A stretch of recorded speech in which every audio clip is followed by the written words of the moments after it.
The Automotive Master Plan 2035 is the center of attention at this year's NAACAM Show, currently underway in Gqeberha. Under the plan, the exhibitions and panels have brought together key players in the automotive sector to showcase innovation, foster collaboration and explore opportunities within the industry. SABC News reporter Kim Daniels is at the show. Day one of the NAACAM Show is well underway here in Gqeberha, and we've had an interesting host of topics, a lot of interesting speakers. We saw NUMSA here, there are representatives from VW, Isuzu, Gendermark, all coming together to provide insight, to give some advice on what exactly is happening in the industry at the moment. I'm with a representative now here from NAACAM, which is obviously the organizer of the show. Thanks so much for joining us. Just tell us about day one and what's been going on today. Yeah, thanks so much for having me. So NAACAM Show is really all about showcasing the automotive component manufacturing sector. We are unequivocal that this is where really the heartbeat of the industry sits. And so this conference is brought together in kind of for two purposes. One is to really showcase that and to get, I think, the wider community aware of what we've always known, which is it's one of South Africa's best kept industrial secrets.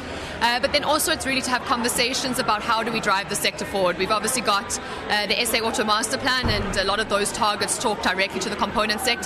And so how do we make sure that our industry is on the right path towards achieving those goals? It's been a challenging few years. There's a lot of global and domestic changes and a difficult economic environment at times, and so really it's a kind of opportunity for us to take a break for a couple of days, take stock of where we're at and really brainstorm and consider ideas on what will push us forward towards our growth targets. Yeah.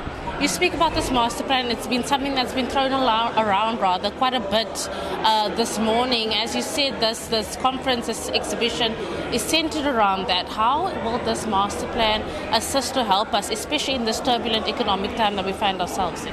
Yeah, so look, I think the master plan is really, you can't go anywhere without an idea of where you're going. You need your direction, and that's what the master plan provides. It gives us that target. At the moment, we are trailing behind the targets. I mean, for us as a component sector, the one that we always quote is we're looking to get to 60% local content. We're stuck on 40 and have been at 40% for the last decade. So it's really about having that direction, and then now we need to realize how do we get the right mechanisms behind us, what tweaks do we need to make, discussions. There's a lot of kind of changing factors that are happening in the industry at the moment. You would have heard our keynote speaker, Michael Dunn, discussing the EV evolution, and at the time of the master plan's construction, that wasn't a thing. And so this is really a chance for us to look at, we've got our directional kind of targets through the master plan, and now the conversations really, I don't want to say commence, they've been going on, but they, I think, are put into overdrive at the moment, and how do we get ourselves towards them. Bev, thanks so much for that insight. Thank you very much. Yeah, as you mentioned, very, very interesting chats, conversations happening at NAACAM this year, especially with the, not so much the introduction, but the process of getting these new energy vehicles up and running. We're looking at the master plan of 2035, just to improve the sector and get us up towards global standards.